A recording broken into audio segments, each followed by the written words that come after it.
La thématique relative au ministère de la femme est un sujet très fâcheux et qui fait couler beaucoup d'encre et de salive en milieu ecclésiastique.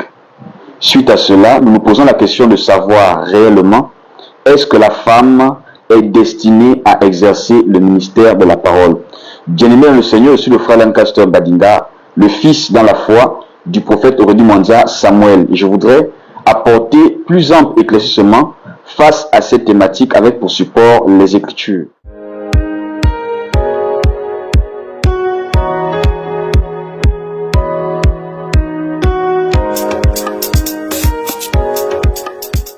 Alors, est-ce que la femme a, n'est-ce pas, mandat d'exercer le ministère de la parole?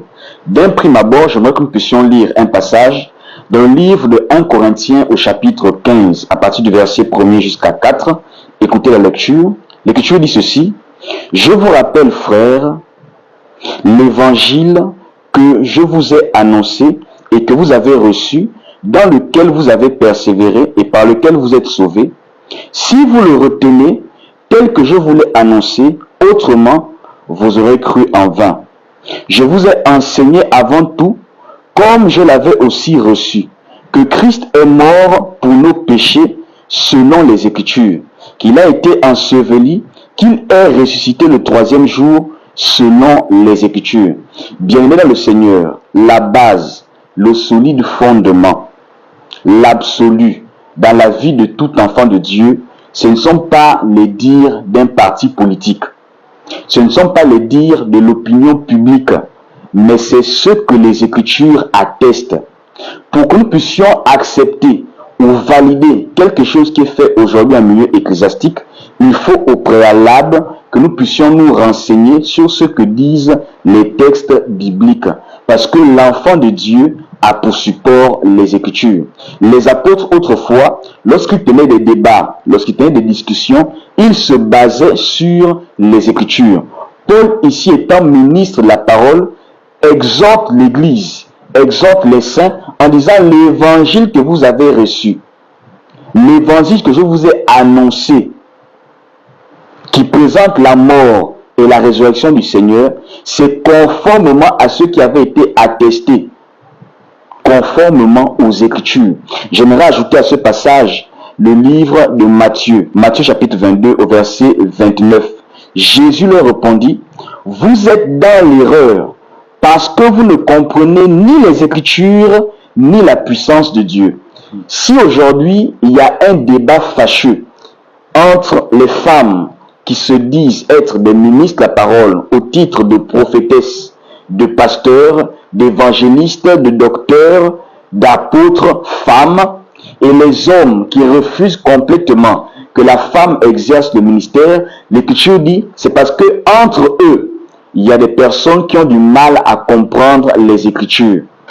Et Jésus dit, vous êtes dans l'erreur, parce que vous ne comprenez ni les Écritures, ni la puissance de Dieu. Jésus ne dissocie pas les Écritures de la puissance de Dieu. Pourquoi? Parce que d'autres diront, certes, la Bible dit ceci, mais Dieu est capable de. Or, nous savons que Dieu ne fait rien qui se détourne de sa parole.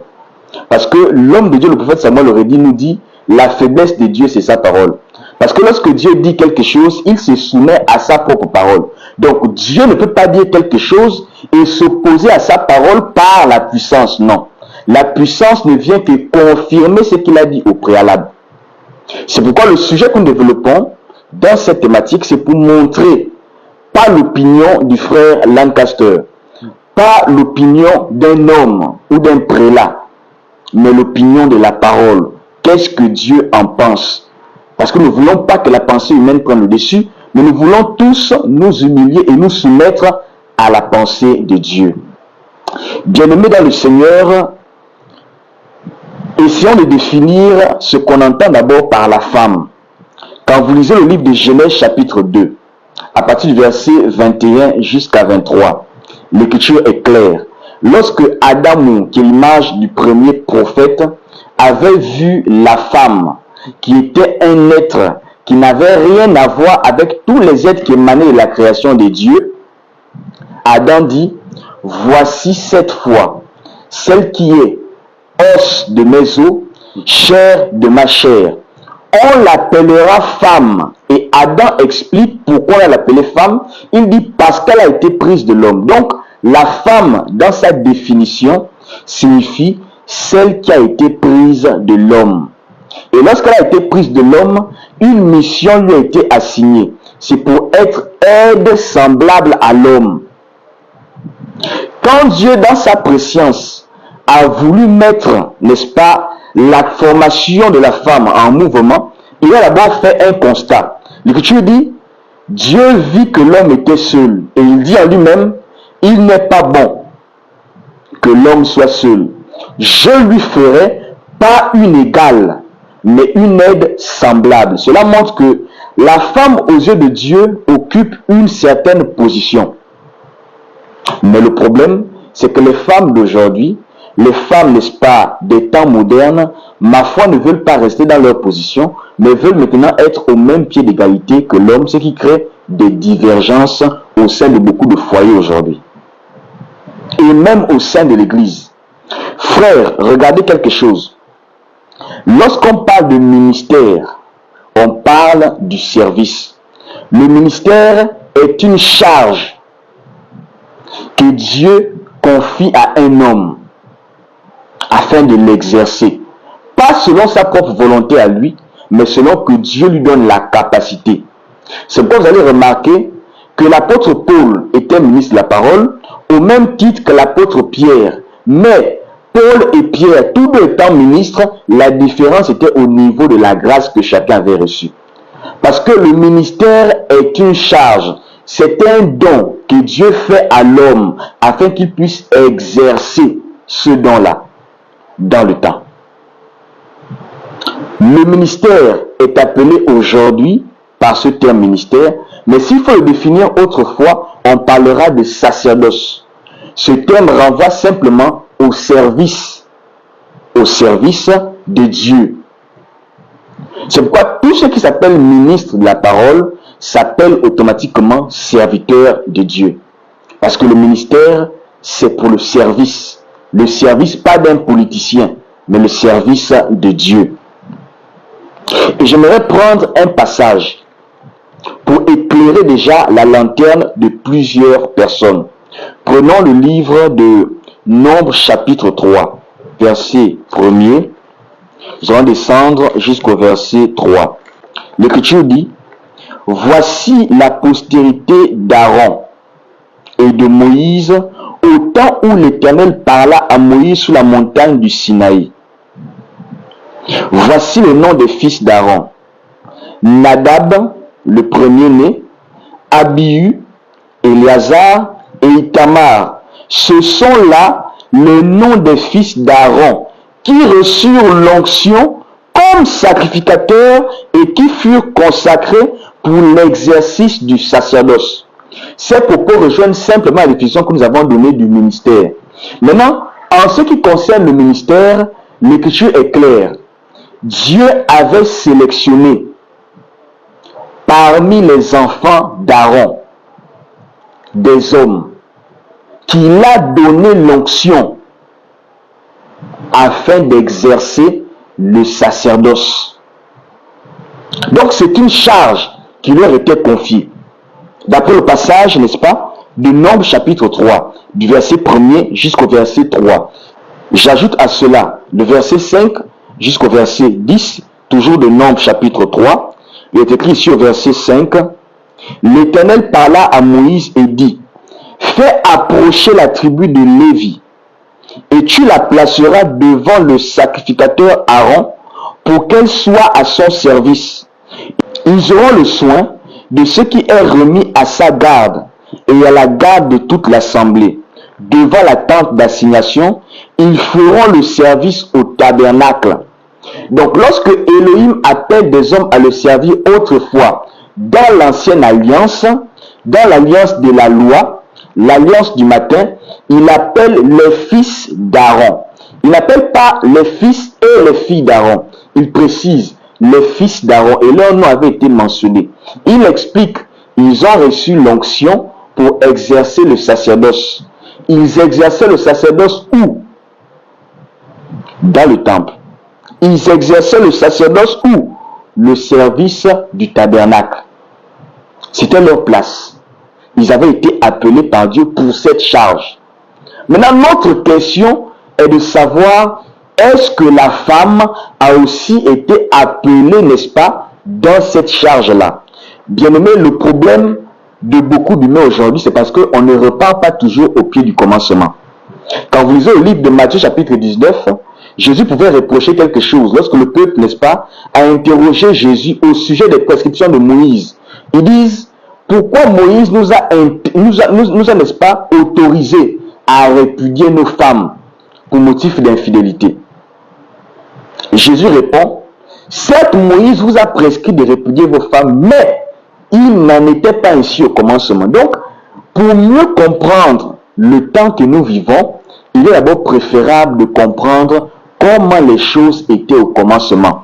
Si vous n'avez pas une image propre des choses comme elles étaient au commencement, il vous sera difficile d'admettre celles qui sont aujourd'hui.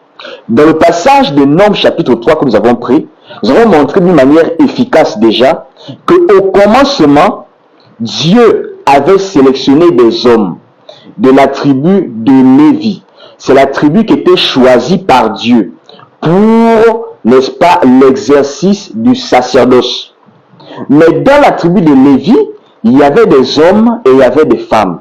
Maintenant, Dieu appelle les fils d'Aaron, des hommes, qui donnent la charge, l'onction, d'exercer le sacerdoce au tabernacle. C'était leur mission. Quand nous repartons dans Genèse chapitre 2, Elohim, dans le jardin, avant la formation de la femme, s'était déjà entretenu avec le patriarche. Il s'était déjà entretenu avec Adam. Adam avait reçu la parole de Dieu en l'absence d'Ève. Dieu parla à Adam. Dieu donne à Adam la loi. Dieu donne à Adam sa parole concernant, n'est-ce pas, l'arbre de la connaissance du bien et du mal et l'arbre de la vie. Ève n'était pas. Mais lorsque Ève est venue et que l'homme et la femme ont consommé de l'arbre de la connaissance du bien et du mal, quand Dieu descend le soir et cherche Adam, il appelle Adam le jardin, Adam, Adam, où es-tu? Adam dit, je me suis caché parce que je suis nu. Et Elohim pose la question à Adam, qui t'a appris que tu es nu? Alors apprendre, on peut encore le transformer en un synonyme. Qui t'a enseigné que tu étais nu? Parce que Elohim connaissait qu'il n'avait jamais enseigné l'homme au sujet de la nudité. Maintenant, qui a eu l'inspiration d'enseigner à l'homme la nudité? C'était la prédication de Ève. Ève avait reçu cette prédication de qui? Du serpent. Parce que rappelez-vous, celle qui a tenu le débat avec le serpent, c'était Ève. Lorsque le serpent arrive dans sa ruse, un animal astucieux pose la question à la femme. Dieu a-t-il réellement dit? Il est en train de remettre en cause les dires de Dieu dans une suggestion, dans une question. La femme, en rétorquant, va ajouter au dire de Dieu ce qui n'était pas. Elle va parler de toucher, alors Dieu n'a jamais défendu au couple de toucher de cet arbre. Il a parlé de manger. Face à cette manipulation de la parole de Dieu, le serpent a gagné le cœur de la femme. Pendant que la femme mangeait, consommait l'arbre de la connaissance du bien et du mal, l'Écriture dit, elle en donna à son mari qui était auprès d'elle. Elle a reçu l'enseignement du serpent et elle communiqua à son mari qui était auprès d'elle, ce qui a causé le désordre.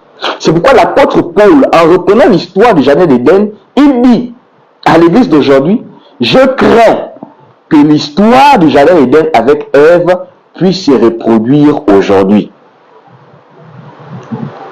Comme pour dire, il craint que l'émancipation de Ève dans le jardin puisse avoir de l'impact dans l'église du 21e siècle, où on aura des femmes qui vont se revendiquer capables aussi de manipuler le feu de Dieu.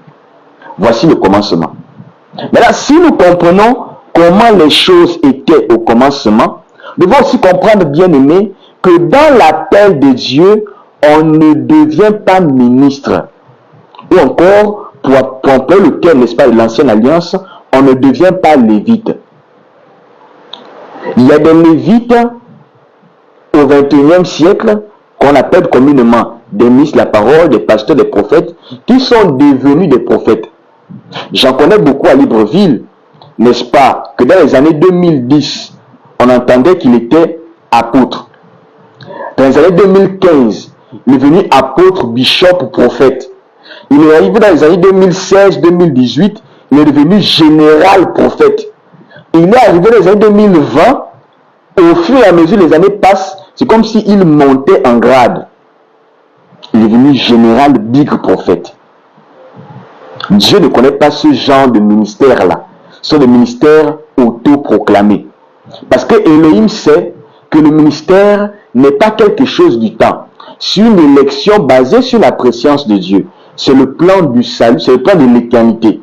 Dieu a prédestiné quelqu'un dans l'éternité à exercer le ministère. Donc il lui a fait ce don-là pour le manifester. C'est pourquoi lorsque vous lisez le livre de Jérémie, Jérémie chapitre 1er, à partir du verset 15, l'Écriture nous montre, du verset 5 autant pour moi, l'Écriture nous montre clairement que Dieu avait consacré Jérémie en qualité de prophète depuis le sein de sa mère. Donc il n'était pas un prophète du temps. Il était un prophète consacré depuis l'éternité, depuis la préscience de Dieu. J'aimerais que nous puissions prendre un passage pour montrer que les Lévites, il n'y avait pas que des hommes. Il y avait des hommes et des femmes. Mais voyez comment Dieu fait la séparation pour empêcher que des faux prophètes, des faux enseignants de la parole puissent dire aux gens aujourd'hui que Dieu ne regarde plus le sexe. Parce que l'Écriture dit, en Christ, il n'y a plus ni homme, il n'y a plus ni homme ni femme, nous sommes tous pareils. Non, faites attention. Parce que Dieu sait qu'il y a une différence de genre. Dieu sait qu'il y a une différence de genre. Ce n'est pas pour rien que Elohim empêche qu'il y ait sexualité entre deux sexes égaux. C'est-à-dire homme avec homme ou femme avec femme. Parce que Dieu tient compte de faire la différence au niveau des genres. Regardez quelque chose dans le livre de Nombre. Nous sommes toujours dans Nombre. Nombre au chapitre 26, dans le verset 59. Il est écrit ici, le nom de la femme d'Amram était Jochébed, fille de Lévi, laquelle naquit à Lévi en Égypte. Elle enfanta à Amram, Aaron, Moïse et Marie leur sœur. Aaron, Moïse et Marie étaient des Lévites les trois. Parce qu'ils étaient issus d'une famille de Lévites. Les trois étaient Lévites. Les trois étaient Lévites. Quand vous repartez dans le livre de Luc, Luc chapitre 1er, à partir du verset 5, du temps d'Hérode, roi de Juda, il y avait un sacrificateur nommé Zacharie, de la classe d'Abdia. Sa femme était d'entre les filles d'Aaron. Elle s'appelait Élisabeth. Donc, Aaron lui-même, qui était sacrificateur, avait des fils et des filles. Donc, Élisabeth était aussi lévite. On était fille d'Aaron. Elle était lévite. Donc, il y avait des lévites hommes. Il y avait aussi des lévites femmes. Revenons dans le livre des Nombres. On va maintenant dans Nombre chapitre 18, à partir du verset 6 à 7. Nous sommes en train de faire un dialogue interversé.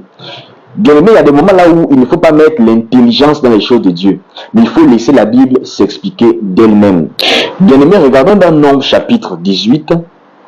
Nous allons prendre à partir du verset 6 jusqu'à 7. Voici, j'ai pris vos frères, les Lévites, du milieu des enfants d'Israël. L'Écriture ne dit pas, j'ai pris vos frères et vos sœurs. Non, l'Écriture est claire. J'ai pris vos frères, les Lévites, du milieu des enfants d'Israël, donnés à l'Éternel. Ils vous sont remis en don pour faire le service de la tente d'assignation. Toi et tes fils, pas toi, tes fils et tes filles, non. Dieu connaît qu'il y a des genres. Il y a le genre masculin et il y a le genre féminin. Donc il dit, toi, tes fils avec toi, vous observerez les fonctions de votre sacerdoce pour tout ce qui concerne l'autel, pour ce qui est en dedans du voile, c'est le service que vous ferez. Je vous accorde en pur don l'exercice du sacerdoce. Donc, exercer le ministère de la parole, qu'on appelait autrefois sacerdoce, est un don. Même l'apôtre Paul a reconnu que c'était un don qu'il manifestait. Prêcher l'évangile est un don de Dieu. C'est Dieu qui fait don à l'homme de pouvoir prêcher l'évangile. Et il ajoute à cela, à la fin, l'étranger qui approchera sera mis à mort. Pour montrer que il y a des personnes qui sont exclues du sacerdoce. Le sacerdoce était remis à la tribu de Lévi. Si un membre de la tribu d'Asser s'hasardait à venir toucher aux ustensiles du temple, alors cette tâche était confiée aux Lévites, il devait mourir. Si une fille de Lévi s'approchait pour oser manipuler les ustensiles du temple, elle était frappée de mort. Parce que dans l'appel au sacerdoce, aucune femme lévite n'avait été inclue. L'écriture est claire. J'ai appelé vos frères. Dieu parle aux enfants d'Israël, aux 12 tribus. J'ai appelé vos frères, les Lévites. Pas vos frères et vos sœurs, non. Aaron avait des filles. Mais lorsque Élohim appelle pour le sacerdoce, il appelle les fils d'Aaron à venir exercer. Marie était lévite. Mais rappelez-vous, lorsque Aaron et Marie ont murmuré contre Moïse, les trois réunis devant la tente d'assignation, Dieu parle, Dieu fait des reproches, il punit Marie, il exclut Aaron. Pourquoi? Marie n'était pas apte. Marie n'était pas apte. Et il pouvait punir Aaron, mais Aaron était un homme. Aaron avait part au sacerdoce, mais Marie était exclue du sacerdoce. Attention avec les femmes émancipées qui disent que Dieu ne tient pas compte du sexe parce qu'en Jésus il n'y a plus ni homme ni femme. Non, Dieu sait faire la différence. Il n'a pas changé. S'il est le même là qui a agi autrefois en Israël, il est le même qui agit aujourd'hui. Ce que vous devez comprendre, c'est quoi? L'église de la fin doit refléter l'église du commencement. Parce que l'écriture est claire. Nous sommes édifiés sur le fondement des apôtres et des prophètes. Jésus-Christ étant la pierre angulaire. C'est-à-dire, on ne peut rien faire que nous n'ayons vu les apôtres faire autrefois. Quand Dieu, par Jésus, sélectionne ceux-là qui avaient part au sacerdoce en qualité d'apôtre, ministre la parole, aucune femme n'était prise dans le choix. Je vous rappelle que Jésus avait passé toute la nuit à prier avant de faire le choix des apôtres. Mais aucune femme n'était dans le choix de Jésus. Jésus a préféré sélectionner un démon à la personne de Judas. Judas avait part à l'apostolat que Pierre avait. Pourtant, il y avait des femmes qui étaient là qui remplissaient les critères. Il y avait des femmes qui étaient là qui l'accompagnaient dans son ministère, qui le soutenaient beaucoup. Mais il ne les a pas choisis lorsqu'il s'agissait d'établir les apôtres. Parce que nous vivons que sur un fondement.